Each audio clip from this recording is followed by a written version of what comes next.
present Richard Handel as Richard Quayle, with Mary Wimbush, Beverly Dunn, Philip Lever, and Michael Turner in Murder in Melbourne, an adaptation for radio by Dulcie Gray of her own novel. Murder in Melbourne.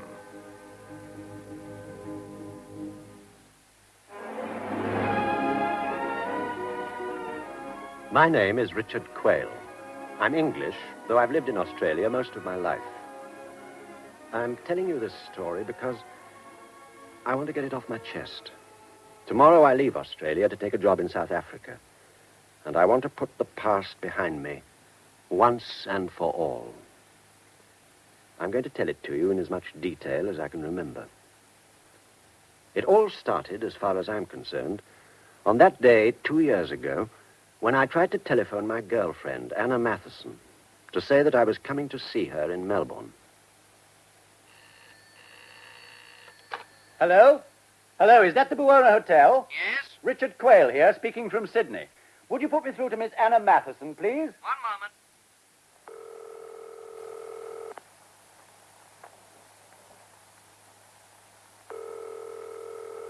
Hello? I asked you to put me through to Miss Matheson's room. She's not answering. Oh, well, go on trying, will you? She's not answering, sir. Okay, I'll wait. I never got through. An hour later, I was at Sydney Airport. Just before 5:30 p.m., I'd settled myself in the plane due to arrive in Melbourne at 7:35. I was really excited at the thought of seeing Anna again. I'd kept my side of the bargain. I hadn't written or tried to see her for 4 months. I wonder what she'll say when I ask her to marry me, I thought. Probably laugh at me. After all, we've been living together for years. She seemed pretty keen on the idea when I last saw her. Then the air hostess came towards me. Dinner, sir? Yes, please, and a large brandy and ginger ale. Certainly, sir. Yeah, look out. Oh, I'm sorry, sir. Oh, that's all right, sister. Dinner for me, too, and I'll have a double whiskey and water. A very fat man squeezed past the air hostess and sat next to me. I'd noticed him earlier, talking to a little wizened guy a few seats ahead of me. He was about 40, broad shoulders, tall, fat as a pig, but very powerfully built. He wore glasses, had a tough red face, and his hair was dark and crew-cut. I rather liked him. Well, my name's Guy Brooks. What's yours? Richard Quayle. Not Australian, are you? I was born in England, but I emigrated to Australia in my teens. I live in Sydney. Yeah, me too. Going to Melbourne on business? Pleasure. Well, it's business for me. My father runs a real estate business in Melbourne and another in Sydney. He's in Europe just now, and I'm acting as his stand-in. Well, that's an odd expression for a businessman to use. My girlfriend is an actress, and she talks like that. Oh, I've had several actress girlfriends. Businessmen get around, you know. What do you do? Pilot on Aussie. Pilot in the war, I suppose. Yes, that's right. I joined it when I was 17. Did my stint and then found out that I wasn't exactly cut out for anything else when the war was over. I'm looking round now for something to do when my retirement comes up. We all of us plan for that. We have a pretty tough medical every 6 months, and there's always a day when we may fail it. Do you know many people in Melbourne? Not many. Haven't been there too often. Just the girlfriend, eh? Sorry, but you did say you were going over for pleasure. That's right, I did. Well, where are you staying? At the Meteor. Oh, it's a nice pub. Clean as a whistle and excellent service. Well, if you feel like it, give me a ring anytime. I'll be glad to see you. Here's me card. Yeah. Thanks. G.M. Brooks, the Shutters, Toorak Road. I may take you up on that. Oh, do that. Do that, please. I checked in at the Meteor and asked the porter if there were any messages. He said there were none, and a snotty little page took me to my room on the first floor. It was a decent room, clean and homely, as Brooks had said, with a bathroom off to the left. I went straight to the telephone. Get me the Buona Hotel and hurry.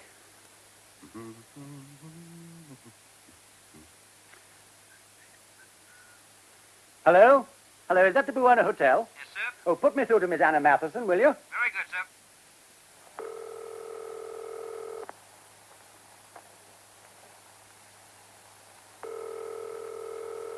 There's no reply, sir. She's not answering. Well, go on trying, will you?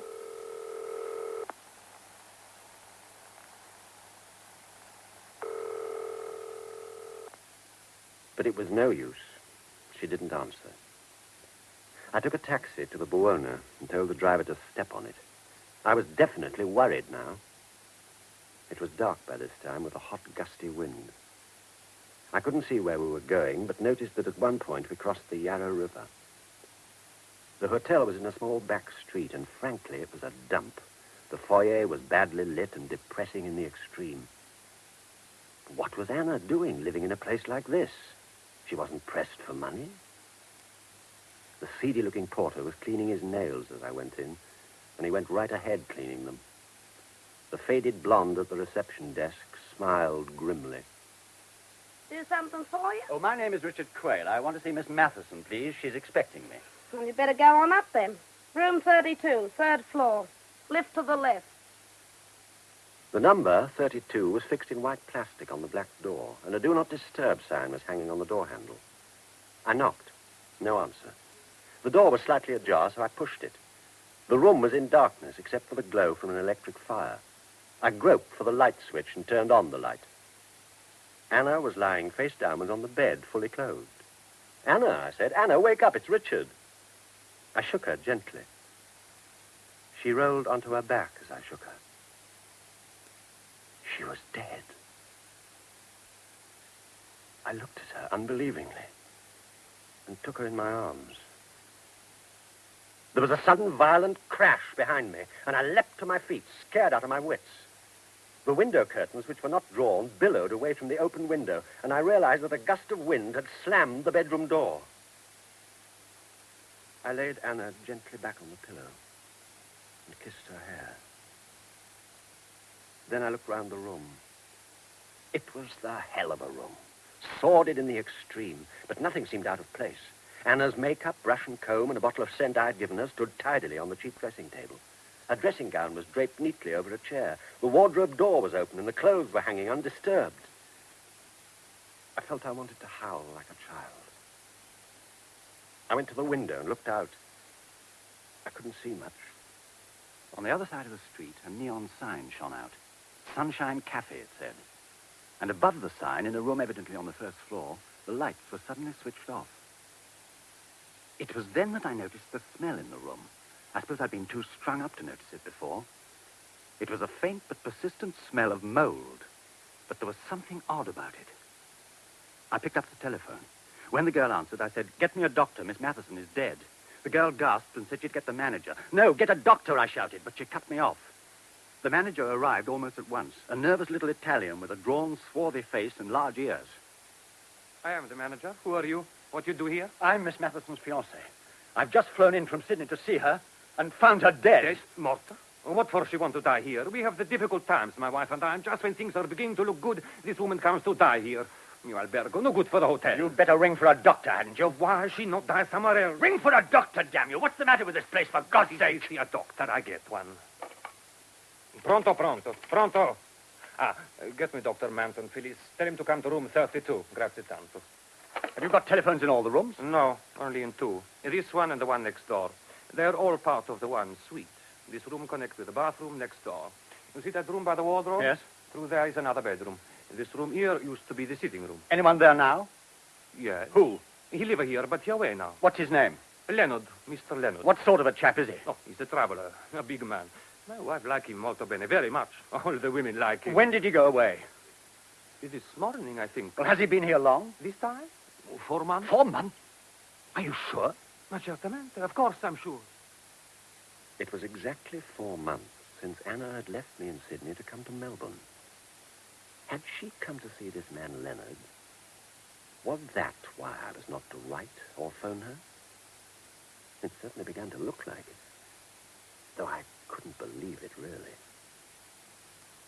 The doctor soon arrived and examined Anna. I stood looking out of the window.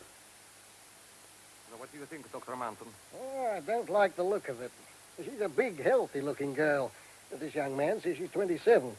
If she has taken her own life, the police must be in on it. The sooner the better. But she couldn't have taken her own life. She wasn't the type. Well, not everyone who commits suicide has suicidal tendencies, you know. It's a very popular misconception. Yeah, she may have been in the situation which caused her to despair, a dilemma from which she saw no escape and therefore no hope. Yes, but she knew I was coming to see her today. sir. Why today of all days? Have you ever known her to threaten to kill herself before? Never. Oh. Give me police headquarters, FJ999. Oh, no police here, Dr. Manton. I know wish my hotel reputation ruined. I don't want mine ruined either. Hello? Dr. Manton here. Give me D24. Now, put me through to homicide, please. It was a lie, of course. I mean about her never threatening to kill herself. Our affair hadn't been an easy one all the way through. Anna had wanted marriage, and I was against it. I'd had marriage in a big way with my first wife, and I wasn't looking for more. Within 10 minutes, the police arrived, 2 tall and powerful men. The senior detective was called Transome, and the other man, Brown, I think. They took a story from the manager first and wrote it down. Anna had come to live here 4 months ago, he said. She seemed to have plenty of money. She was well-liked, very kind, but she wasn't happy. She was good friends with Mr. Leonard from next door. The manager looked at me out of the corner of his eyes as he said this, and I could have kicked him. Then they took a statement from Dr. Manton. Pupils of the eyes dilated, time of death extremely uncertain. Oh, the fire was on and the window open when Quayle arrived. Strange. Time of death anything from 12 to 20 hours ago. No, he couldn't put it more exactly. The doctor went. And Transome told Brown to take possession of Anna's tooth glass or any container she could have drunk from and to search the place for sleeping pills, patent medicine, and so on. Then he turned to me. I told him all I knew and also gave him Anna's mother's address in Adelaide. Her father is dead. Father dead. Oh, by the way, Mr. Quayle, you'd better stick around Melbourne for a bit. You'll be wanted at the inquest. When will that be? Oh, it all depends on a post-mortem. Maybe a matter of days, maybe a few weeks. A few weeks? I thought they were always held at once. Did you? Yeah, then you thought wrong. You'd better get on to Aussie and explain. Yes, I will. Now, why don't you cut along? We've got to get your girlfriend out of here. Where will you be taking her? I'm afraid she'll have to go to the mortuary, son. I took a last look at Anna. She looked very beautiful, very peaceful, and very young. I got the hell out of it. I had a bad night, got up early and tried to shave with shaking hands. It was pouring with rain. I couldn't eat breakfast. I was thinking about Anna all the time. I couldn't help wondering if I were responsible for her death, and the thought that she might have committed suicide because of me was nearly driving me out of my mind. Brooks, the fat man on the aircraft, rang soon after breakfast and asked me to lunch. I accepted because, well, I didn't know what I was going to do with myself all day. Then there was a knock at the door. And when I went to it, there were 2 strange men outside. We're from Homicide. My name's Peter. This is Sergeant Codner. Oh, come in, please. Thanks. We'd like to go over your story again, if you don't mind. Why? Transome wrote down everything I said. I have nothing to add. Last night, there was a chance Miss Matheson died a natural death, or at the worst, committed suicide. Today, we have every reason to believe it was murder. Murder? But how could it be murder? She was poisoned with strychnine. Strychnine? But that just doesn't make sense. I mean, who would want to murder a sweet girl like Anna? That's what we're here to find out, sir. Well, will you have a drink? No, thanks. No, thanks. Do you mind if I do? Yeah, go ahead. How long have you known Miss Matheson? Tell us everything you know about her. When you met, who her friends were, what she was like, everything. I first met Anna 5 years ago. We met here in Melbourne. I'd just been divorced by my wife, and I was feeling rather fed up with life in general. It isn't much fun getting a divorce. Anyway, I found I couldn't stick Sydney anymore for a bit, so I came here. I tried to plunge into the mad gay whirl in Melbourne. But there isn't a mad gay whirl in Melbourne, is there? And then I met Anna. She was vaguely connected with a little theater. She acted there sometimes. Quite a good actress, too, I'm told. Well, we fell for each other. We began meeting all over the place. Melbourne, Sydney, Johannesburg, all over. Anna she had quite a bit of money of her own. This following me around lark went on for about 4 years, and then 4 months ago it stopped. Anna came back here, and I went on as usual with my job in Aussie. You say Miss Matheson stopped following you around 4 months ago? Yes. You didn't have any kind of quarrel, I suppose, sir? Well, yes, we did. Care to tell me what about? Miss Matheson felt the time had come for us to get married. Uh-huh. And you, sir? Well, by yesterday, I got around to thinking she was right. I see, sir. By the way, do you know anything about Leonard, the chap who was living next door to her at the Buona? We're checking on him. Why? Oh, no reason. Ever heard of Felix Milton, sir? No. Why? Miss Matheson was at his house at a party the night before she died. There and then I decided to meet Felix Milton. When I joined Brooks at the restaurant 1 o'clock, he'd already heard of Anna's death from the police, who'd checked on my statement that we'd traveled from Sydney together. Well, one way or another, you've had a tough time, mate. Lucky for you, we talked on that journey. Yes, I suppose so.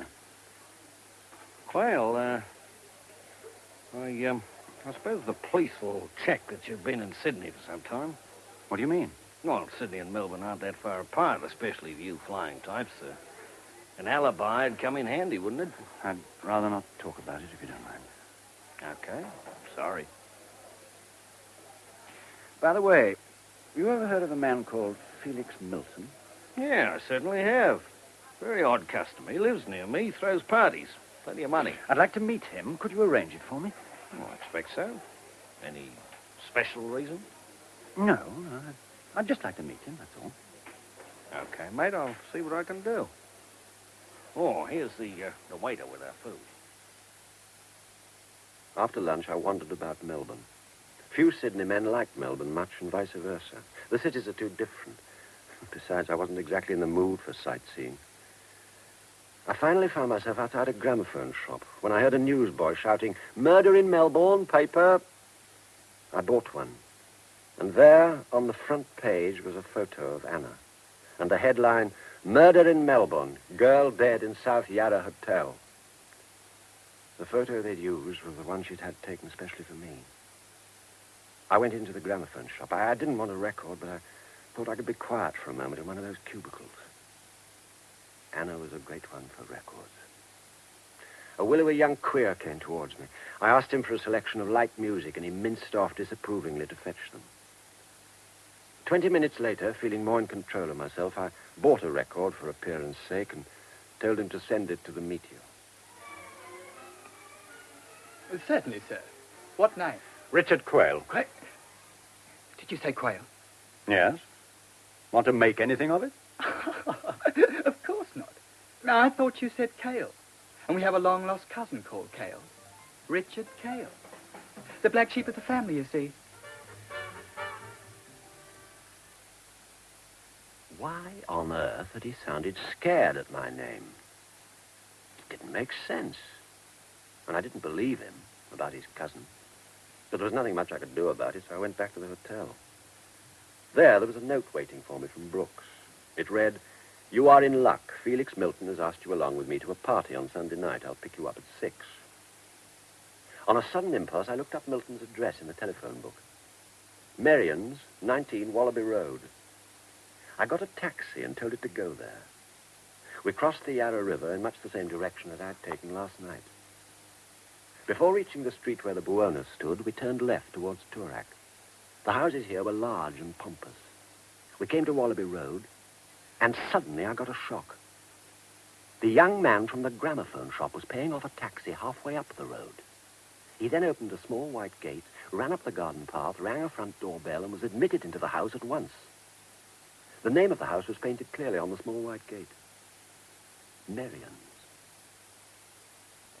On the Sunday, Brooks picked me up punctually at 6 and told me we were going to collect an English girlfriend of his, Valerie Harding. He didn't tell me how beautiful she was. Whew. She was the full treatment.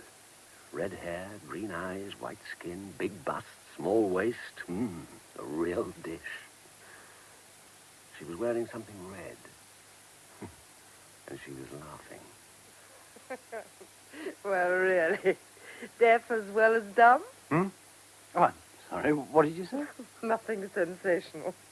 I only asked you what you wanted to drink. Oh, whiskey, please. With, water or, soda? Yes, steady on, old girl. Quayle was Anna Matheson's fiancé. Oh, now it's my turn to apologize. How stupid of me and how dreadful for you. Forgive me, please. She was so beautiful that I'd have forgiven her anything. We had drinks, and then we piled into the car and made for Merion's. We reached it around 7:45. It was dark by this time. Felix Milton came to the door himself.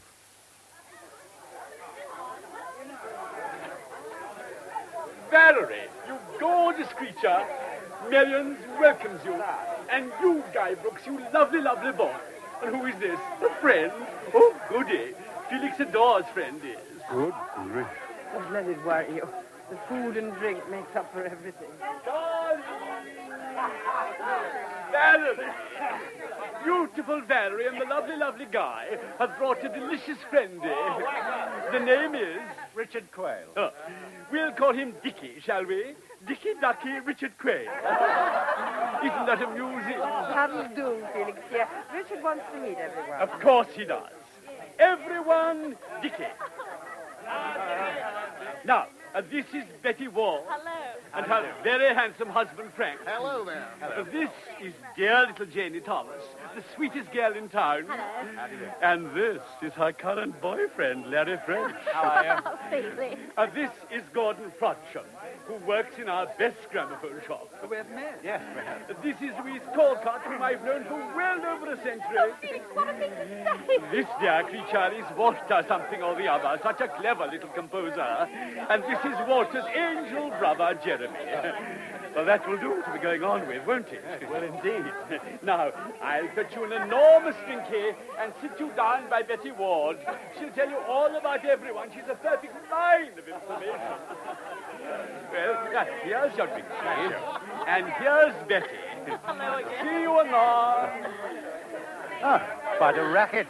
There always is at Felix's parties. Felix is a kind of cult in Melbourne. Everyone comes here. It's a lovely room, isn't it? Seems beautiful. Mrs. Ward, what's that place through there? Oh, that's the Chinese bar. We seem to have got a yen for the Orient. Look at all those knives and spears and things on the wall. Yes, Felix is mad about collecting things. And people, if it comes to that. So it seems. Did you by any chance know the girl Anna Matheson, who was a friend of his and who's just been found dead? Yes, I did. Why? She was my fiancée. Oh, Mr. Quayle, how awful. Oh, I'm so sorry. You must be feeling dreadful. Yes, pretty grim. I hear that she was here the night before she died. Yes, she was. Were you here? Yes. Well, who else was here that night? Oh, dear, I'm not sure that I can remember. Oh, well, why? You're not connecting this house with the murder, are you? Oh, no, of course not. But I want to know who her friends in Melbourne were. I'm from Sydney. Oh, well, let's see. There was Frank and me, Mrs. Barking, but she's not here tonight. Gordon, Felix himself, of course. Yeah. Janie Thomas, Sue and Bill Saunders, who aren't here either. Larry French, Valerie Harding, and Guy Brooks. Guy Brooks? But he never told me he knew Anna. Wait a minute, I met him on the Melbourne plane from Sydney the day after that party. Oh, he must have gone up to Sydney for the day. He's got business there, too. Why hadn't Guy told me that he knew Anna? He'd been very keen to make my acquaintance on the aircraft. Why? I looked at Anna's friends. Janie was sweet 17 and all that goes with it. Her boyfriend, Larry French, was small, dark, good-looking, about 24, and slightly too pleased with himself. Betty Ward was pretty and 30-ish, and her husband silent and sunburned. Gordon and Valerie I'd already met. Felix bothered me. There was something phony about him. He made himself out to be a big fool, and I could have sworn he wasn't one. Not by a long chalk. It was at that moment that it happened. I was just saying to Betty... Oh, by the way, I suppose you've never come across a chap who lives at the Buona Hotel called Lennon, have you?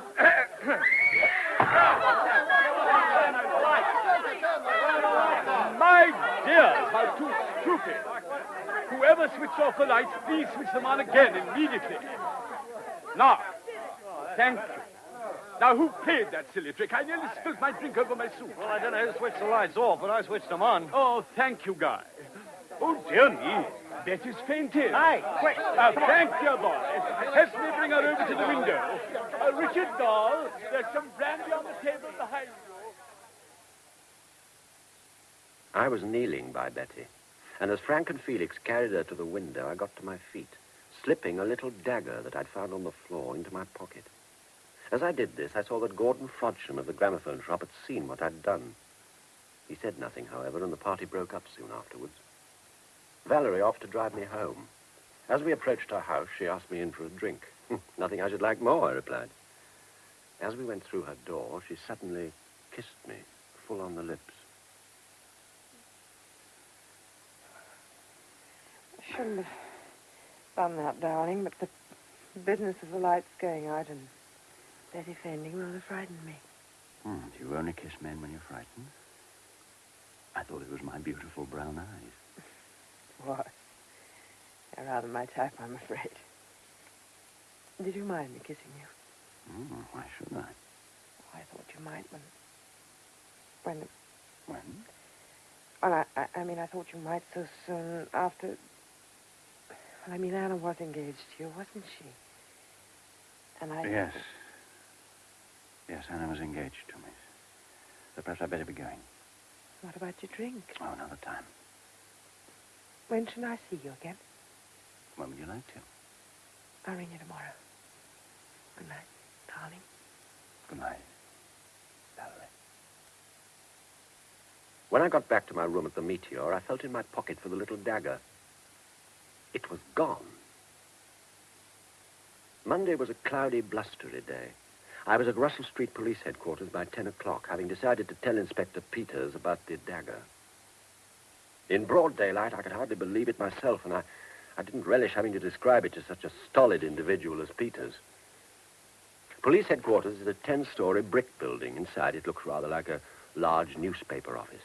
I asked for Peters at the inquiry desk, and he came to me almost at once and took me to his small square office in the basement. The going was as rough as I'd feared. Very interesting, Mr. Quayle. But when you saw the dagger on the floor after the lights had been turned on, why did you tell no one? And why didn't you inform the police as soon as you left the party? I don't know. Instinct, I suppose. Instinct? I don't quite follow. Well, after all, there were plenty of curious weapons stuck on the wall, and it could have fallen off, couldn't it? Anyway, I was with a lot of strange people, none of whom I particularly liked, so I thought I might as well take it home while I considered what I should do about it. I must admit, it is an unlikely story. You're not believing it yourself. And it was only when I found it had been taken from my pocket that I realized its importance. Besides, I'd drunk a fair amount. Miss Matheson's death had given me quite a shock. I see. I'm extremely sorry. I was a damn fool. Now, forgive me if I appear a little dense, but when you say you took Miss Harding home, do you mean to her home or to the media? You're being damned rude. To her home, I take it. How long did you spend with her? Oh, about 5 minutes. Look, have you found Leonard yet? All in good time. And by the way, Miss Matheson's mother is now in Melbourne. She's staying at the Meteor and get in touch with you. Good day, Mr. Quayle.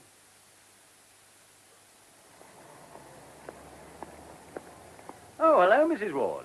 Hello? Visiting the police? How did you guess? How are you feeling today? Fine, thank you. Do you often faint? No. What particular thing sent you off last night? Well, I've no idea. Fright, I suppose. Fright? Well, the light went out, remember? And I hate the dark. I see. You didn't see the dagger by any chance? Dagger? What dagger? Oh, well, perhaps I imagined it. Would you care to come in here and have a cup of coffee with me? Well, come on, Mrs. Ward. Your husband need never know. Come and have a cup of coffee with me.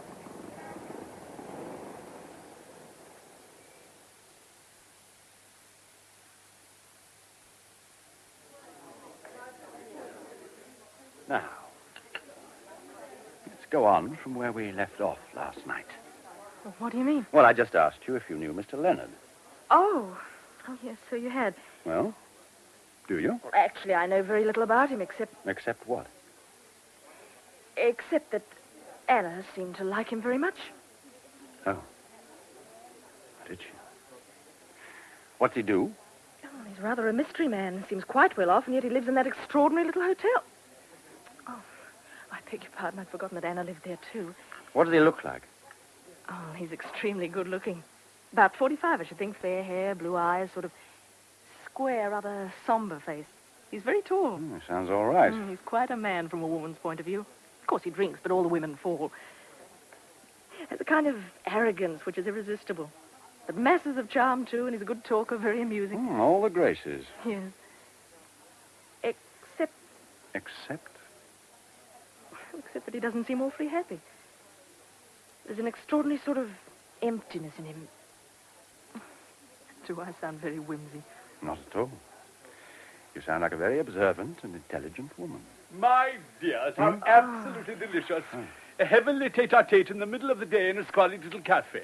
How utterly riotous. Felix, if you find it so squalid, why are you here? Because, darlings, your hideout wasn't good enough to deceive your Uncle Felix. I saw you through the window as I passed, and I thought, what would dear Frankie say?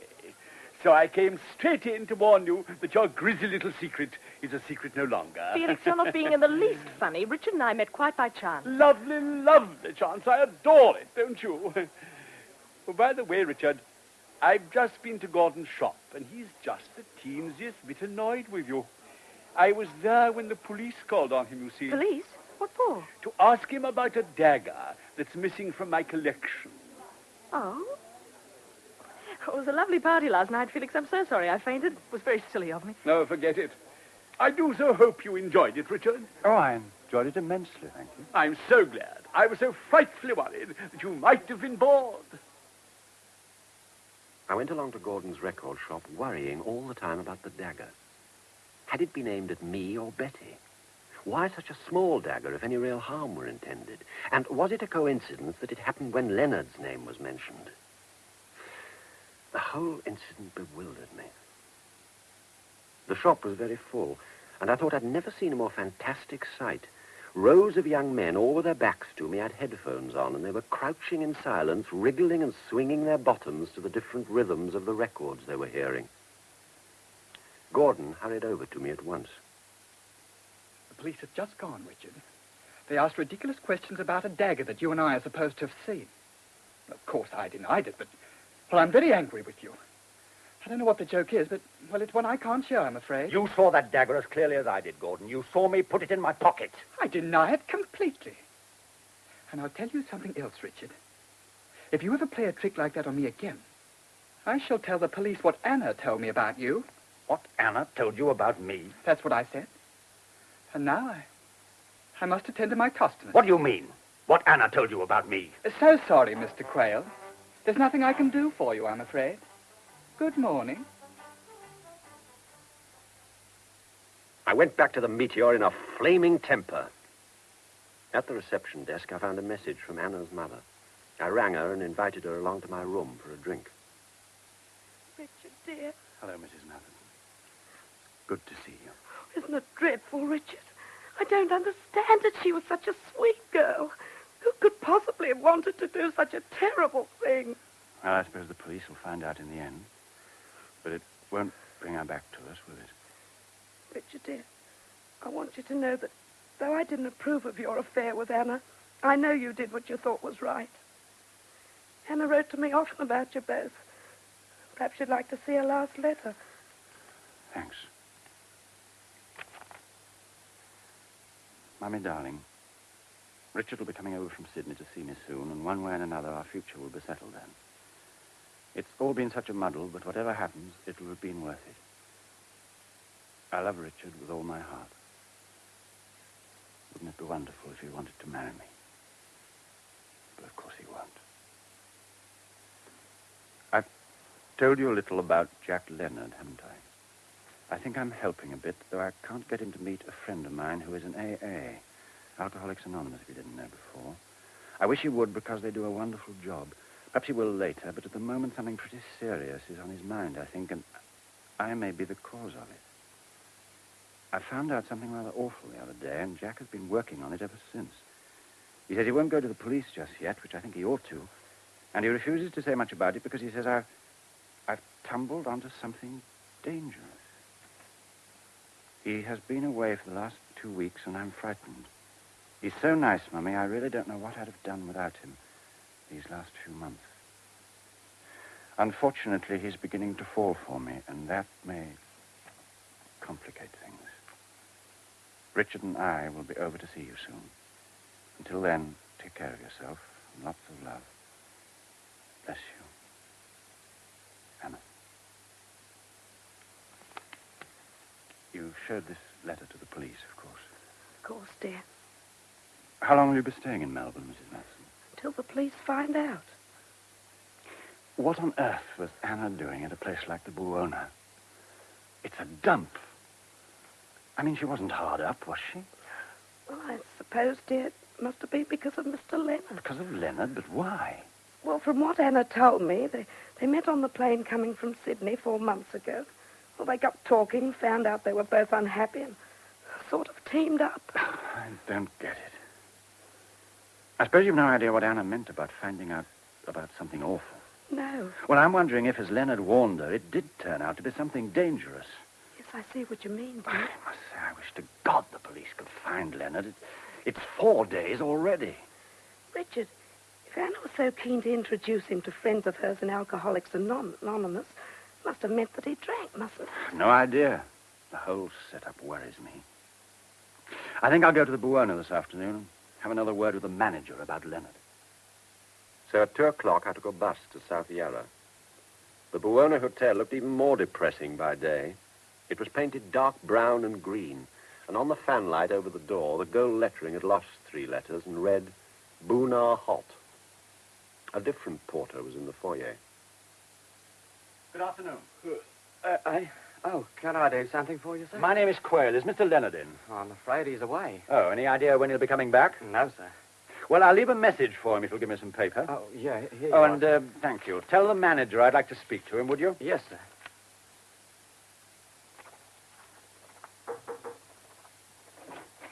A gentleman to see you, sir. Who is it? Mr. Quayle, sir. Quayle? Un momento, I'll come. Oh, it's you. What do you want? I want to get in touch with Mr. Leonard. I told you, he's gone away. I gather you don't know when he'll be back. See, that's right. What time did he leave the Buona on the morning of Miss Matheson's death? What time did he leave? That's what I said. I don't know. Do you know, Roger? No, he had gone before I came on duty. Oh, what time do you come on duty? 7 o'clock. So the night porter would know. Well, he might. When did Leonard come back the last time? The last time? The last time. The day before, sometime during the afternoon or evening. Madam would know. Oh, then may I ask your wife if she's here? My wife, she's out. I see. Had you ever met Leonard before he came to stay here? Mr. Leonard? No. No, I never met Mr. Leonard before he came to stay here. I see. Well, I'll be back. Tell your wife I'm looking forward to seeing her. Oh, and the night porter, too. I left the hotel and turned to the right up the road. After a few paces, I stopped to tie a shoelace. When I looked back, I saw that the hotel door was slightly open and that someone was watching me through the crack. I walked on until I was out of sight of the Buona, and then I crossed the street and doubled back in my tracks. I had decided to pay a visit to the Sunshine Cafe, where the light in the first-floor room had been so suddenly turned off on the night of Anna's death. It was an even more depressing place than the Buona and entirely deserted. The walls of the cafe were painted with hideous murals, scarlet-faced sailors walking arm in arm with moronic women under monstrous suns. None of the tables had cloths. A mangy cat played with some newspaper on the floor. I went through the cafe into the kitchen. No one was there. I called out. No one answered. Between the cafe and the kitchen was an uncarpeted staircase, and I went up it. On the landing, there were 2 doors. The one on the right was locked. The one on the left opened into a small and very shabby flat. I went in. It was clean and neat and obviously lived in. On a table in the living room, I saw a pile of letters. The top envelope was clearly addressed, Jack Leonard, Esquire, Buona Hotel.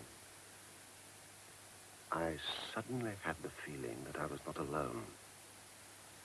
But before I had time to see who was near me, something hit me a tremendous crack on the back of my head, and I passed out cold.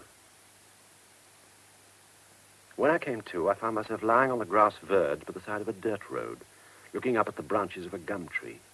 I was evidently some way out of Melbourne. I sat up.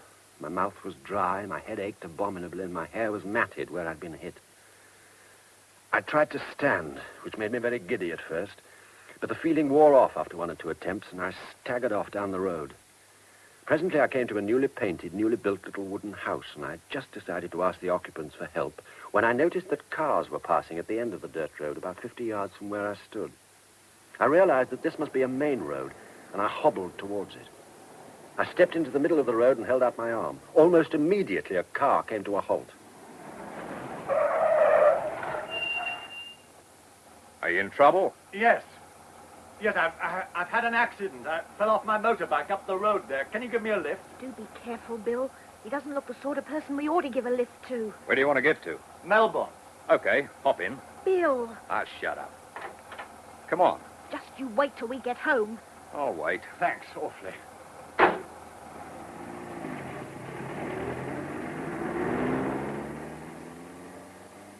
I sat back, thankfully, in the back seat and closed my eyes. I kept them closed. But pretty soon I was listening to every word of their conversation. Seems to have gone to sleep. Good.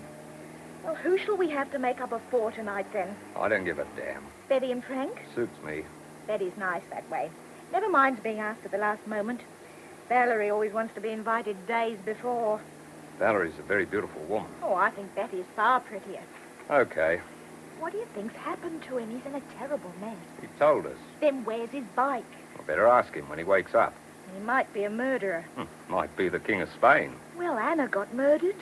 Poor little Anna. I believe you had a soft spot for Anna. You think I'm woman mad. No, I don't. I just think you get attracted rather often. Bill, I once heard a theory that people are murdered because of the kind of people they are. Do you think that Anna was that sort of a girl? No, I don't. I never could make out what she and Jack Leonard were up to. Do you think they were having an affair? Oh, he's woken up. Nearly in Melbourne now. Where can we take you? Well, I'm staying at the Meteor, but please drop me anywhere in town. Oh, we're taking to the Meteor. We're nearly there. Well, this has been awfully good of you. I'm most grateful. What are you going to do about your bike? What bike? The bike you crashed. Oh, that. Yes, of course. Well, I'll telephone the police and get them to fetch it for me. Sorry, my head's making me feel a bit stupid. Oh, my name is Richard Quayle, by the way. If ever I can return your Good Samaritan act, let me know. Here's your pub. Richard Quayle? Wasn't Anna Matheson engaged to a Richard Quayle? Anna was my fiancée. Well, that's a damn strange coincidence. Anna was a friend of ours. So I gathered. You mean you heard what we were saying? Oh, how simply awful. I serves you right. Our apologies, Quayle. We're Sue and Bill Saunders, by the way. Good seeing you. Okay.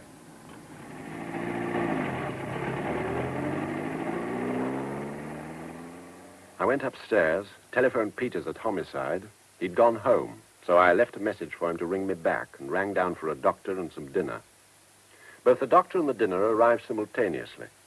The doctor fixed my head with sticking plaster and prescribed bed and rest in case of delayed shock. He seemed to think I was none the worse for the accident. I ate a good dinner, read for a while, and was just going to turn off my light at 10 o'clock when... Just a minute. Valerie, what a surprise. Richard, oh, darling, how ghastly. Have I woken you or something? Oh, no, not at all. I was reading. Come in. You look cute in that dressing gown, but why the plaster, doll? Well, I met with an accident this afternoon. I was on a motorbike and met a car head on. Got thrown into a ditch. Oh, poor Richard, how awful. Well, I said I'd telephone you today, honey, but I couldn't. Some friends from Perth descended on me. I've only just got rid of them, so I came along at once. Does the head hurt fearfully?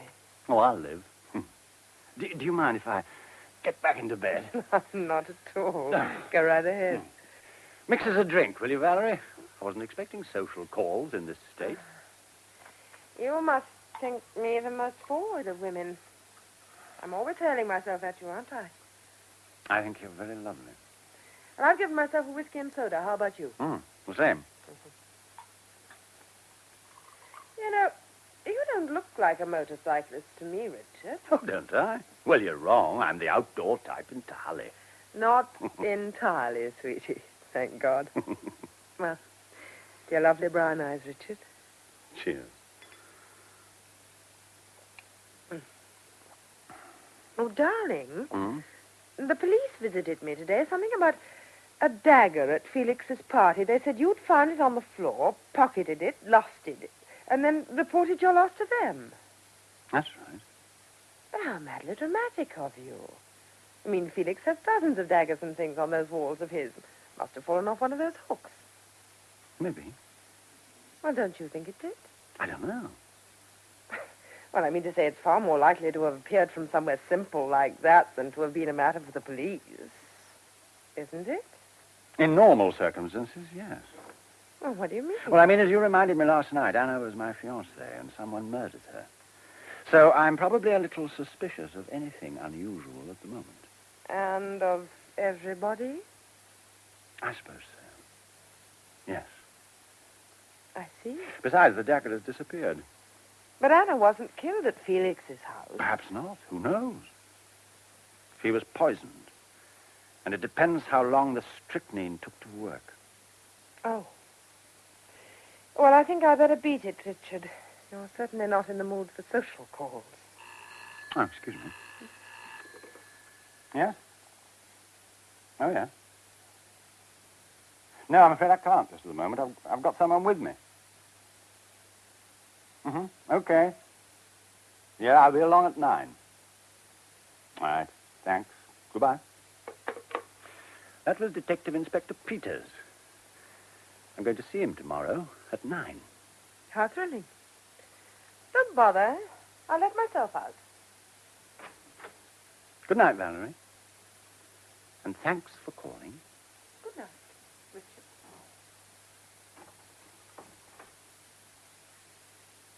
9 o'clock next morning found me at the police headquarters again.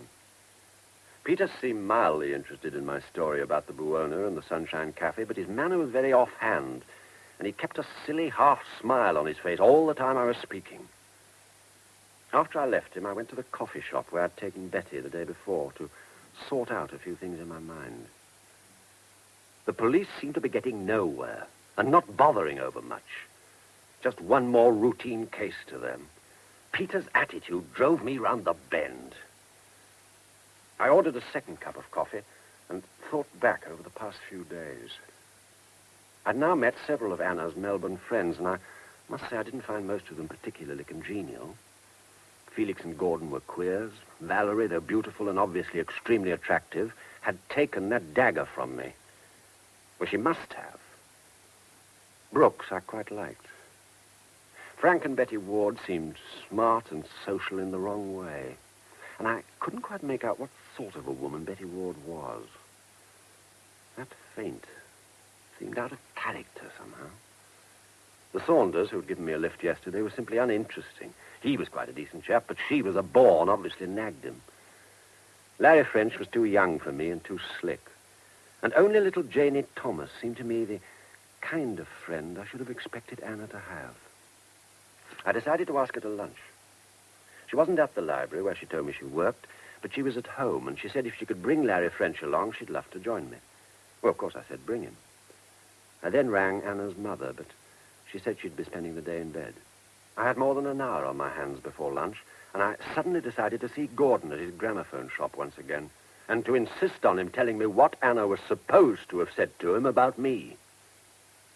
Gordon wasn't in the shop, but Felix Milton was. Richard Dahl, how do you find? How are you? Where's Gordon? My dear, isn't it too extraordinary? He has the measles. So childish, don't you agree? He couldn't work, though, so I'm here instead. A relieving angel, Dickie dear. Too amusing. Oh, damn, I wanted to contact him. Will you be seeing him? Not if he's infectious, Dickie. I'm too old for spots. Always was, I'm thankful to say. I've never been handsome, but I've always avoided spots. Do you know his home telephone number? But of course. And he'd love you to ring him. He was saying only yesterday how much he admired you. He said he reveled in your shoulders. Isn't that delicious? Delicious. What's his number? Is it in the book? No. Oh, one moment, Richard. Customer. And what can I do for you, sir? Have you got Tito Gobbi in Rigoletto? My dear, I do hope so. But I'm a stranger in these parts. Let's have a little hunting, shall we? Are you mad about him? I am. I saw him at Covent Garden 4 years ago. No, I wish I had. Here we are, right first go. Now, you know how those headphone things work, do you? Oh, yes. And the turntables? Well, I'm not certain. Oh, I'm sure you're both madly mechanical. I'm not at all. Darling Gordon, who shot this ears, has got the measles, poor sweet. He quite forgot to tell me what one does to start them. I suggest you press every knob in sight, and if nothing happens, we'll telephone the fire brigade or something. All right. You do the pressing, darling. Okay, we'll have a go. You know, Nicky, on second thoughts, I'm not sure that you ought to telephone Gordon. He isn't well, you know. Can't I help you instead? Are you a great friend of his? Of course. Or why else should I be in this disastrous little shop today? We tell each other everything. Then did he, by any chance, tell you what Anna had told him about me? Oh, yes. Well, what was it? She told him she was frightened of you. Frightened of me? What rubbish. Well, Gordon didn't think it was rubbish, and I'll tell you why she was frightened. She told Gordon that she believed you wanted to kill her. I didn't believe him, of course, but I felt pretty bad even at hearing it. I hurried out of the shop and kept walking until it was time to meet Janie and Larry. Little Janie Thomas looked dazzling. She was obviously in love with Larry, and I began to feel like the odd man out. I also found it impossible to concentrate on anything but what Felix had just said. I knew it was a lie, but it got me down all the same. I tried to pull myself together and heard myself saying brightly in a voice which sounded unreal to me, It's so good of you both to come. Any friend of Anna's is a friend of mine, and I'm trying to get to know you all. Oh, by the way, Felix tells me that Gordon has measles. Did you know? No, how awful. Poor Gordon. Well, if you want to know all Anna's friends, have you met Mrs. Barking yet? She was a great friend. No. Is she nice? Oh, she's absolutely sweet. Kindest woman you could imagine. Anna told me in a letter that one of her friends was an AA. Do you know who that could be? Bill Saunders. It's probably why his wife nags at him so. Oh. Of course, she'd hate him to be a drunk, but it annoys her that he's a teetotal. She says it makes him conspicuous. Well, she's a very silly woman in many ways. Yes. Look at that row she made the other night. Oh, you mean when Anna got drunk? Anna drunk? When was Anna drunk? I'm sorry. I'm afraid I was talking out of turn. What did you mean? Well, it only happened that once, you know. When? Well, actually, it was the night she was... the night she died. What happened? Oh, don't listen to him, Mr. Quayle. He's exaggerating the whole thing. What happened? Well, you know that little Chinese bar at Felix's? Mm. Well, Anna was in there the night she died having a drink. I don't know now who was in there with her. Do you, Janie? No, I don't. Well, anyway, Mrs. Barking suddenly came running out to say that Anna was having some kind of a fit. Apparently, she was completely tight and sort of rolling about, you know. Anyway, Sue Saunders made such a fuss that Felix arranged for Anna to be taken home. With whom? I can't remember that. Can you, Janie? No. Are you sure you can't remember who besides Mrs. Barking was with her in the bar? Well, Larry wasn't. And Janie wasn't. Because Anna was poisoned with strychnine, you know. What? And what you described as drunken fit may well have been a strychnine convulsion. My God. Dr. Manton told me that strychnine takes anything from 5 minutes to a quarter of an hour to have its first effects. Do you know what time she had this fit? It was 1:15 exactly by my watch when Mrs. Barking came out of the bar. How clever of you to notice. Not at all. You just asked me to take you home. So she must have been given the poison about 1 o'clock.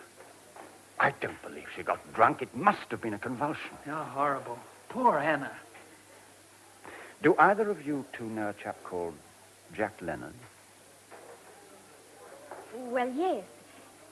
I do, slightly. He happened to be Janie's boyfriend until Anna came along, so it's rather more than slightly, I should say. How dare you, Larry? Thank you for a lovely lunch, Richard, but I'm afraid I've got an appointment. And looking deathly pale, she left us flat. I took a taxi to Minturner Crescent to call on Mrs. Barking. I was pretty thoughtful, I can tell you. Both Janie Thomas and Betty Ward had obviously been very upset when I mentioned Leonard's name. Why? And why couldn't the police find him? But perhaps they had by this time. He didn't seem to be in Milton's set, yet everyone seemed to know him except Bill Saunders, who was evidently the AA man Anna talked about in her letter. Suddenly, I knew what the puzzling smell in Anna's room had been. Paraldehyde. Why hadn't I thought of it before? Paraldehyde, the cure drunks took when they were real dyed-in-the-wool drunks. So that's why Leonard had been away. He'd been on the bat and had had a cure. So he must have been in Anna's room on the night of her death. I got so excited at this thought that I nearly turned back and went to Russell Street again. Then I remembered Peter's manner and decided not to bother. Besides, the taxi was already in Minturner Crescent. Mrs. Barking's house was small and gay, and the garden beautifully kept and filled with flowers. The house was red brick, and the front door was blue. As I went up the garden path, I saw the net curtain at the window to the left of the front door move, and a fat white face looked anxiously at me. I rang the bell, but no one answered. I went on ringing. Still no one came. I tried to look in at the window where I'd seen the face. I could see nothing. I tapped on the window pane. No reaction. I went round to the back of the house, knocked on the back door, and tried the handle. It was locked. I tried the kitchen windows. They, too, were locked. I went out of the backyard gate and hid behind a little hedge. Presently, the back door was opened, and an old black and tan Pekingese waddled furiously towards me, barking wildly. The back door was now opened wide.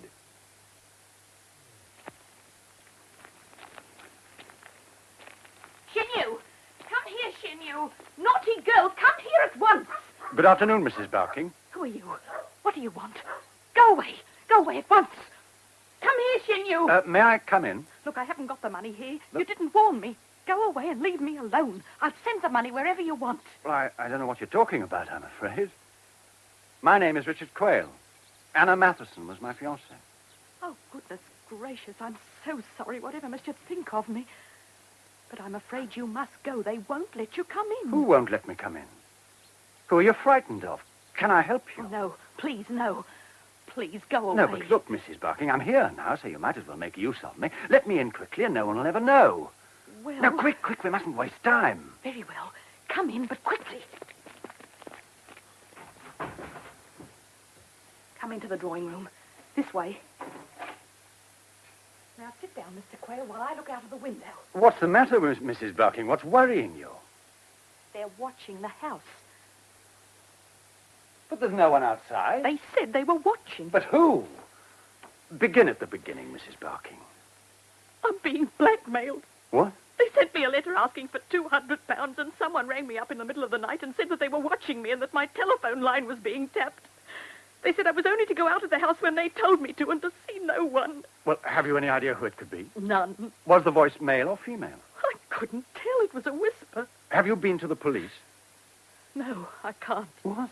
But... You see, whoever it is knows something that happened a long time ago, and it's something that doesn't affect me but might hurt my daughter, you see. And that mustn't happen. But you must go to the police. It's him. It's the blackmailer.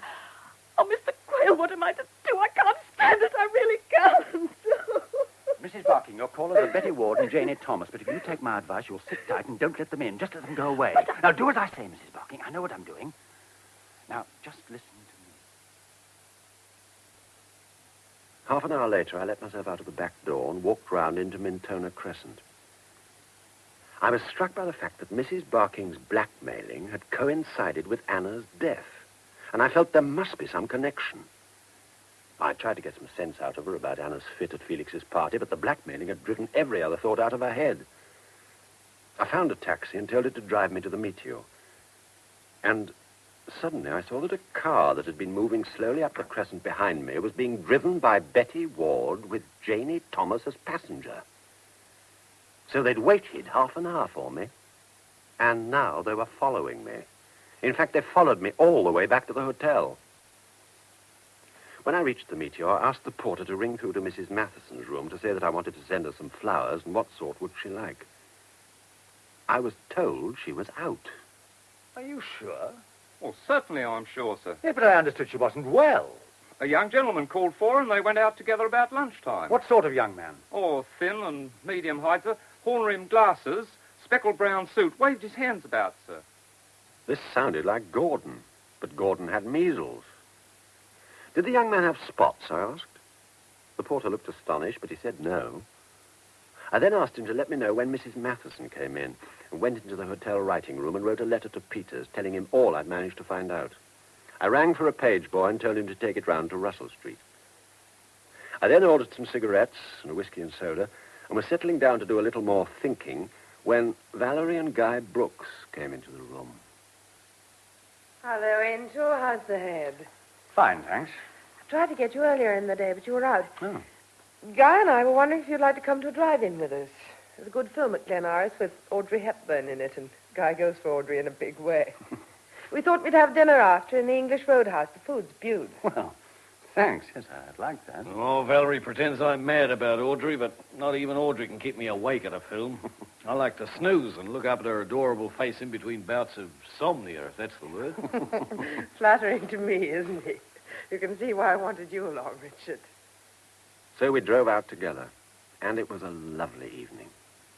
When we parked the car, Guy persuaded me to sit in front with Valerie. She slipped a cool little hand into mine and snuggled down beside me.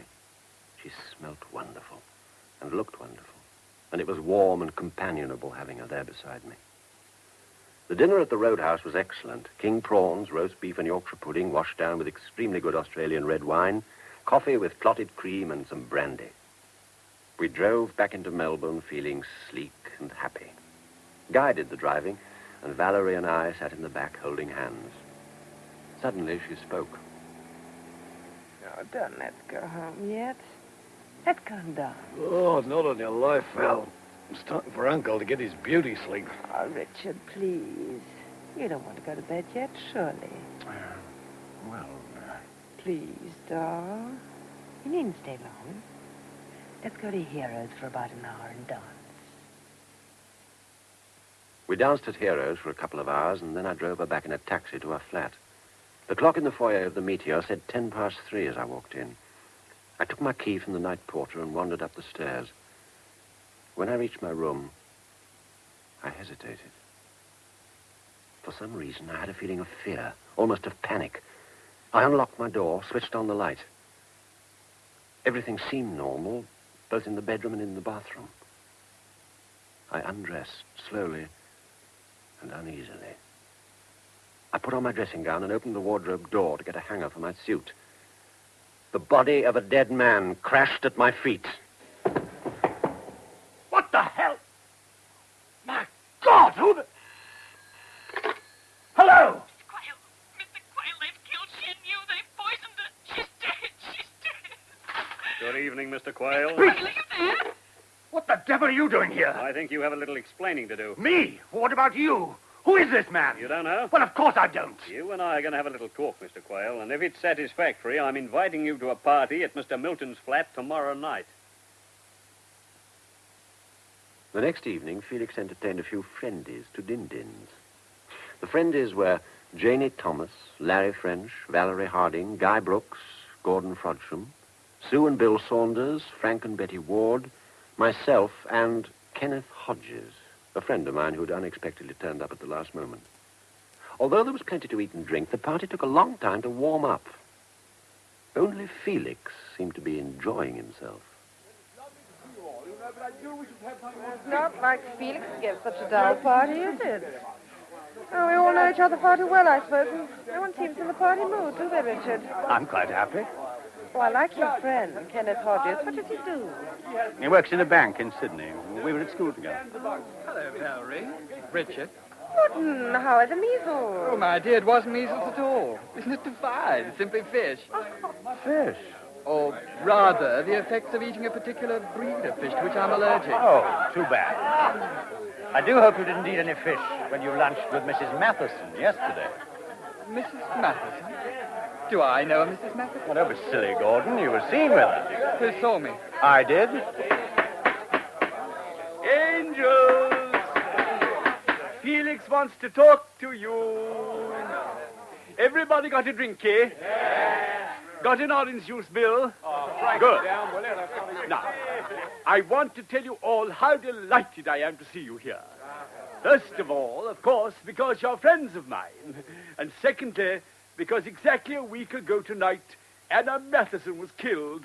And I'm reliably informed by those divine little navy blue charmers, the police, that the suspect is sitting in this room at this moment. Isn't that exciting? So to prevent further trouble, all the doors have been locked. And we're going to have a delicious talk here to find out who killed her. Wait a minute. Somebody here now gave Anna strychnine. What? Oh, that's going. And the theory is that it was given to her in this house. Perhaps whoever did it would like to confess at once and save all unpleasantness. No? Very well, then. The discussion is thrown open. Come along, Betty, darling. Home. Felix, I'm sorry, but I'm afraid this isn't my idea of a joke. Nor mine. And to show you how serious I feel, I'm going to put all my cards on the table. Ah, that will be Lynette, I expect. Rennie, let her in. Mrs. Barking? Yes, Janie. Any objection? No, of course not. Good. Come in, Lynette, dear. Now, there's nothing to fear. We'll look after you. I'm holding a discussion group, and as I've just told Frank, it's a very serious one. Betty, my love, I especially asked you and Frank to bring Jack Leonard along tonight. He isn't here. Why not? Well, we rang the owner, and the manager said he was away. Indeed. You knew the manager in Italy, Frank, I understand. I? Certainly not. Strange. He claims to know you. I suppose you don't deny that you've been to Italy. Oh, yes, I've been there. Yes, you were there for 3 years, according to my information, in Milan, chiefly. Anyway, let's leave it for the moment, because I want to tell you all a little story. Now, some of you know that Bill Saunders' father bought a large tract of territory in the north several years ago and left it to Bill when he died. He'd bought it dirt cheap, but as you know, well, it was in all the papers, it turned out to be extremely rich in minerals, including uranium. Well, a short while ago, in spite of security precautions, it was discovered that samples of these minerals, photographs of the land, also several important documents are missing. As you can imagine, the authorities took it pretty seriously. Investigations were made, and the suspicion for these thefts has fallen on our dear friend, Gordon Fortune. How dare you? It's lies, all lies. Sit down, Gordon. I wouldn't be making such an accusation without proof. Proof, in fact, furnished by Anna, which may account for her death. I'll sue you for this. Splendid. Now we turn to Frank and the manager of the Buona. Jack Leonard and Frank both knew him in Italy. They'd been taken prisoner in Tobruk and had managed to escape from their prison camps in Italy. They hadn't as yet met, but both were making for the Italian Alps in the hopes of reaching the Swiss border. And both came across the manager, who hid them and cared for them in Milan, where he was a waiter. Leonard was grateful to him and bought the Buona for him here after the war. Leonard's a drunk, as we all know. And that and his friendship for the proprietor is why he's prepared to live in such a squalid hotel, although he can well afford something better. And that is why, of course, the manager turned a blind eye on some of his behavior. Dear Frank, on the other hand, refused point blank to help him in any way. It isn't true. How perfectly horrible, Frank. And, of course, Jack Leonard's connection with the Buona explained Anna's presence there, too. I don't get it. Well, they were first cousins. Her father and his mother were brother and sister. Anna and Jack met on the plane coming from Sydney to Melbourne 3 or 4 months ago and discovered their relationship. Both, if you forgive me, Richard, were unhappy people in their way, so they teamed up. Anyway, one day Anna told Jack what she'd found out about Gordon, and he, like a fool, decided to do some snooping on his own instead of going to the police. How had Anna found out about Gordon? Well, they'd become friends through their common love of music. It was Gordon, if you remember, who first brought Anna among us. They dropped into the habit of meeting for tea every day in Gordon's little room at the back of his shop. But one day, Anna got there earlier than usual.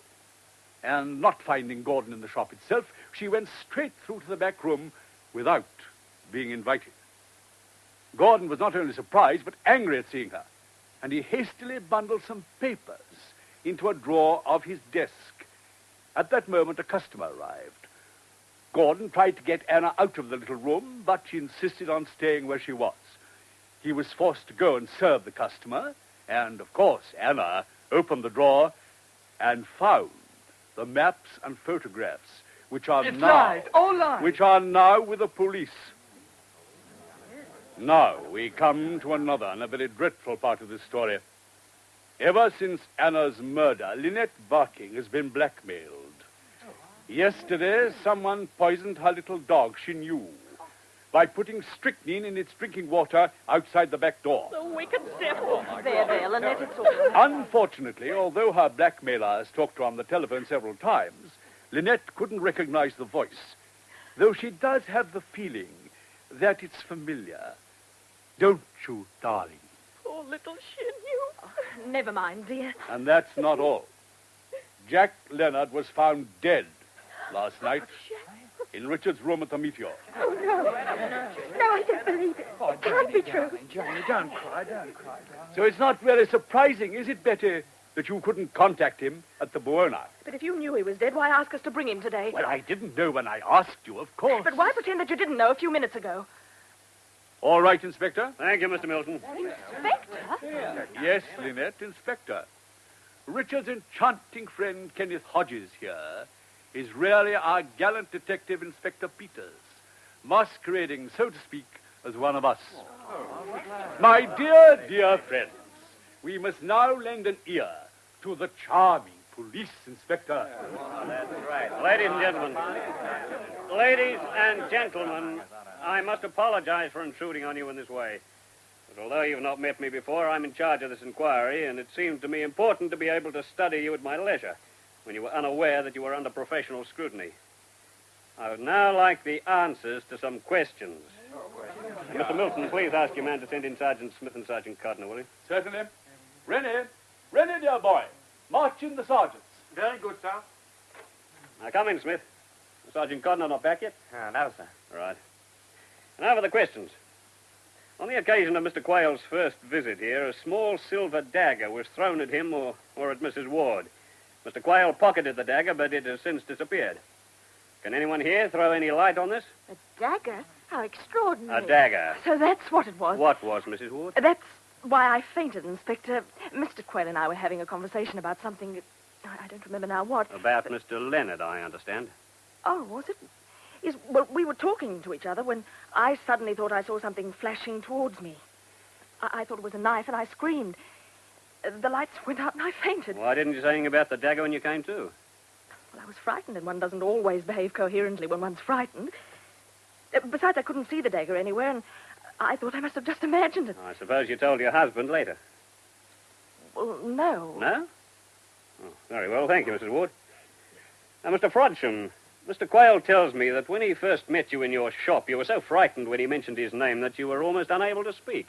Now, why was this? You'd better ask Richard. Me? Why the hell should I know? Very well, Richard, if you want to play it that way. Inspector, if you must know, Anna Matheson had told me that she was afraid of Richard Quayle's return because she thought he wanted to kill her. You filthy little... Easy. We'll deal with everything in its turn. Now, Mr. Brooks, you flew to Sydney and back on the day of Miss Matheson's death. Did you have any special reason for this trip on that day? Well, it was a routine trip, though recently I've been sending the cables to my father regarding Bill Saunders' land from our Sydney office, not our Melbourne office. In the circumstances, I felt it was safer. Quite. Now, Miss Thomas, why have you recently left your job at the library where you've been working for over a year? My mother wanted me to. Why? Well, she doesn't want me to work, really. Yet she allowed you to work for a year. Why the sudden decision? The reasons are personal, Inspector. It may have escaped your notice, Miss Thomas, but this is a police murder inquiry. Now, why did your mother ask you to leave your job? Well, she caught me coming into the house at about 4 o'clock one morning after she'd seen me going to bed. She was very angry. What connection had that with your job? None. Where'd you been then? I'd rather not say. Come along, Miss Thomas. Well, I'd gone to meet Jack Leonard. Janie! But he wasn't where I'd been told he would be. Where you'd been told he would be. Didn't he arrange the meeting himself? No. Well, who did? Who arranged the meeting, Miss Thomas? It was I, Inspector. Betty! Really, Mrs. Ward? Why was that? Well, Jack asked me to. He said he couldn't do it himself as he was hiding from the police, and he was afraid they'd trace a telephone call. How did he get in touch with you? Well, I just happened to run into him near the Buona. He was disguised, but not very well, and I recognized him. He told me he was in trouble and that only Janie could help him. Thank you, Mrs. Ward. But he didn't turn up at your rendezvous, Miss Thomas. No, he didn't. But when Mother found out that I'd gone to meet him, she was furious. She said she couldn't trust me anymore, and that except with her permission, she wouldn't let me out of the house. You see, she'd always disapproved of Jack. She had, in fact, made me break off my engagement with him. Which night was this rendezvous, Miss Thomas? Last Monday. Last Monday? That was the night I first heard the voice of my blackmailer. Precisely. Were you jealous of Miss Matheson, Miss Thomas? Jealous of Anna? Why should I be? Perhaps because Leonard found her attractive and was living in the next room to her at the Buana? This is monstrous. Don't answer that, Janie. You don't have to. Quite right, Mr. French. She doesn't have to. That'd make it easier if she did. Inspector, what's all this got to do with Anna's death? You're not seriously suggesting that I'm Janie... not suggesting anything, Mr. Quayle. Yet. But I'm investigating 2 murders. And unless they're the work of a homicidal maniac, it is probable that the killer or killers had a motive. In this case, there were 2 main lines for us to pursue, the political and the emotional. Emotional? Why not? The 2 victims were emotionally involved with each other and also with some of the present company. Miss Matheson with you, for instance, and Mr. Leonard with Miss Thomas. And with me. Mrs. Barking, there's no need to say anything about that. But my affair with him was years ago. And even if he was the blackmailer, he's dead now. We don't know that he was the blackmailer, Mrs. Barking. Oh dear. But in any case, the blackmailer won't worry anyone again, I assure you. Well, how do you know? Because when I arrest Miss Matheson's killer, I shall be arresting the blackmailer, too. My God. But we're not quite ready to arrest anybody yet. I've still got too many suspects. All of you, in fact, who were here at Mr. Milton's party when Miss Matheson was poisoned. Well, why must it be someone who was here? It could have been Jack Leonard or anyone at the Buona. Quite right, Mr. Ward. It could even have been Mr. X. Mr. X? I always call the rank outsider Mr. X. But the favorite must be someone who was at the party. Inspector, are you satisfied that the killer's motive was emotional? No. Now, if it's any comfort to you, Mr. Quayle, I think Miss Matheson died because of the information she picked up in the gramophone shop. Inspector, I've had enough of your insinuations. I want my lawyer. There'll be plenty of time for lawyers if and when I decide to charge you, Mr. Frodsham. Meanwhile, why did you pretend to have measles yesterday? I don't have to answer that. No, sir, but if the explanation is an innocent one, you'd be well advised to do so. I wanted an excuse to be away from my shop. Why? Well, if you must know, I wanted to warn Anna's mother against Richard Quayle. Anna had been scared of him.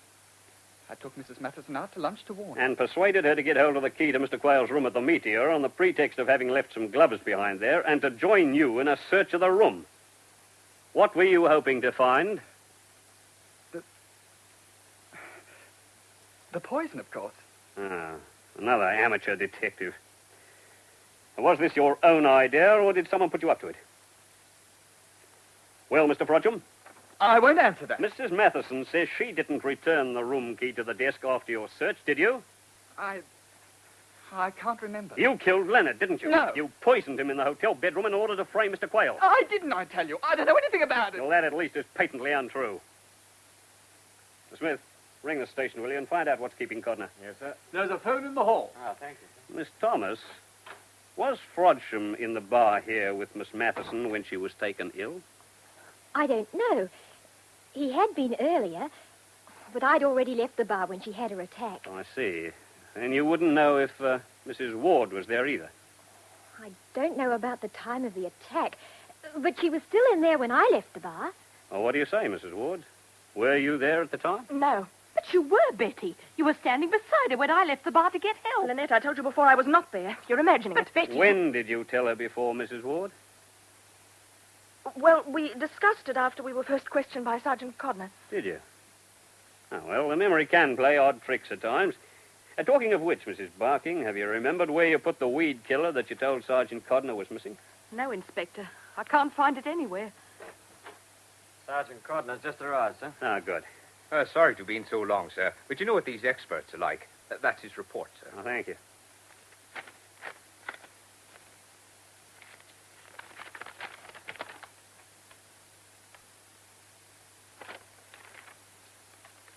Mrs. Ward, I must ask you to accompany me to the police station. But why? What's she done? While you've been here this evening, Mr. Ward, we've carried out tests on your wife's typewriter.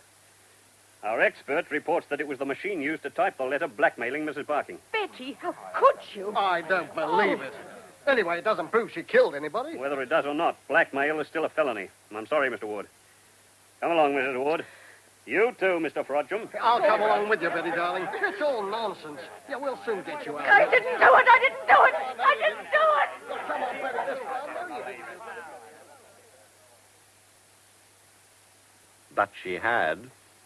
She confessed to both murders and the blackmailing the next day. When did you first suspect her? Well, then I noticed the discrepancy between Mrs. Barking's and Mrs. Ward's accounts of who was in the Chinese bar at the crucial time. But that could have been just vagueness. Agreed.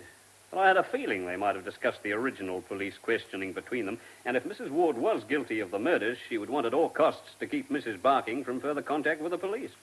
And how better than by blackmailing her? That was why I tried to provoke a quarrel between them about it, if you remember. Yes. And that worked. Mrs. Ward let slip that they had discussed the questioning. And the typewriter evidence was, of course, the last piece in that corner of the jigsaw. That was very smart of you. Yes, but why was the little dog killed? To terrorize Mrs. Barking still further. It was a miscalculation on Mrs. Ward's part, as it happened. It brought Mrs. Barking straight to us. In fact, it was the killing of the dog that pinned the murders on Mrs. Ward. Ironical, isn't it? And she got the poison from Mrs. Barking, incidentally. From Mrs. Barking? Yes, the missing weed killer, remember? But why did Betty Ward do it? Oh, that's where Felix Milton comes into it, really. What? Oh, don't misunderstand me. Milton's insecurity. No. Yes, he's quite a bright boy. As I told you, the murder of your fiancée was political. What, do you mean that Betty Ward was mixed up in this secret agent racket? That's right. She was Frodsham's boss, though we only found that out after her arrest. My bet is that she allowed herself to get involved for the money, and excitement maybe, and then couldn't get out if she wanted to. Yes, and what about Frodsham? Same story, money too. He's an inveterate gambler, and an unlucky one. Mrs. Ward set him up in the gramophone shop, paid his debts, and he found himself involved in the spiring as a quid pro quo. Hey, incidentally, they used the sleeves of LP records for passing on their information. Yes, ingenious, wasn't it? Milton had had his eye on Frodsham for some time, hence the spectacular way in which he cultivated his acquaintance. In fact, we already knew everything that Miss Matheson found out by chance at the shop. But then why wasn't Frodsham arrested? Oh, he thought that in time he might lead us to a high up in the organization. But before he did, he had, of course, told Mrs. Ward about the incident in the shop, and she got orders to put Miss Matheson out of the way. And later, of course, Leonard, too, when she found out that he knew as well. My God. And that dagger at the party, was that meant for me? Well, not to kill you, I don't suppose, but if possible, to scare you off being too inquisitive about Leonard. Yes, but Betty couldn't have thrown that. She was standing next to me. No, it was Frodsham.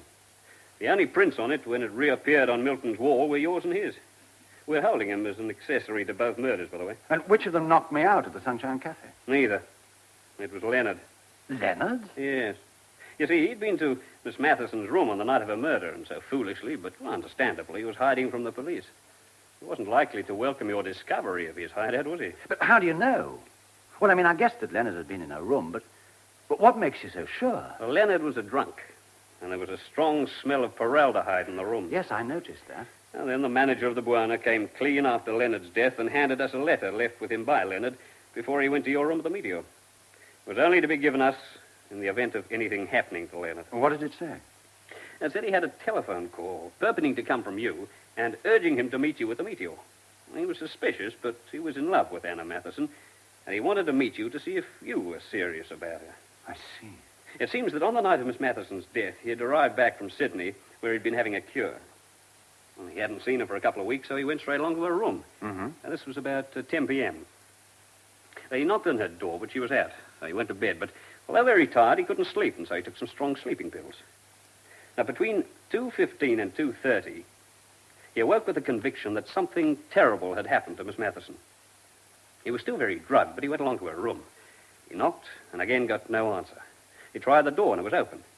Miss Matheson was lying on the floor. The floor? Yeah. But he realized she was dead.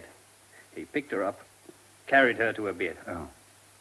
He was horrified by her expression and remembered shutting her eyes and mouth.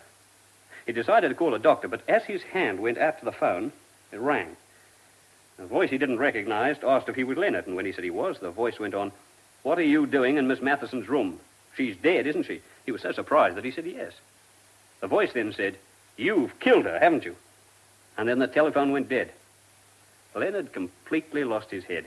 He rushed out of the room, hung the do not disturb card on the door in the hopes of delaying the discovery of Anna's body, packed some things, and left the Buona immediately. Well, naturally, when Miss Matheson's death was reported, the manager phoned him at his office. Leonard arranged to meet him and told him the whole story. The manager, who, as you know, had reason to be very grateful to him, believed him and fixed him up at the Sunshine Cafe. Was the telephone call in Anna's room From Betty? Yes, of course. She wanted to know if the poison had worked. Poor Anna. Poor darling Anna. Yes, indeed. And Leonard's death? Well, Mrs. Ward and Frodsham waited for him in your room of the hotel. Frodsham hasn't come clean yet, but he must have been there to get the body into the cupboard. He's been supposing I'd come in. He'd probably have done the same for you. Then it was a bit of luck for me that I went to the cinema with Brooks and Valerie. It was indeed. And do you know, I thought for a while that they would have been part of the frame-up. I think I owe them an apology. I think you do. Well, come and have a drink, Mr. Quayle. I'm sure you need one. I'm off duty, and the case is solved. Yes, the case was solved. But the fact that Anna was killed was really my fault. If I hadn't left her 4 months alone in Melbourne 2 years ago, lonely and unhappy, she would never have got herself mixed up with such a set. That's why I'm going away tomorrow. I had to wait till Ozzie retired me. But now I want to put the past behind me. I suppose I'm just not cut out for matrimony.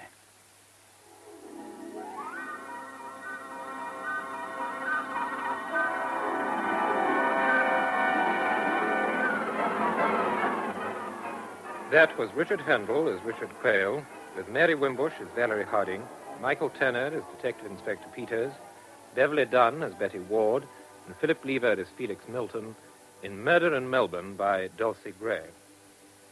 The rest of the cast was as follows. Bruce Stewart as Guy Brooks, Paddy Turner as Janie Thomas, Geoffrey Hodgson as Gordon Frodsham, Brenda Dunwich as Mrs. Lynette Barking, Ralph Hallett as the manager of the Buona Hotel, Leela Blake as Sue Saunders, Robert Hewitt as Bill Saunders, Shirley Cameron as Mrs. Matheson, Peter Noel Cook as Larry French, Keith Williams as Dr. Manton and Frank Ward, Tom Watson as Detective Transome. Other parts played by Nigel Anthony and members of the cast. The production was by Audrey Cameron.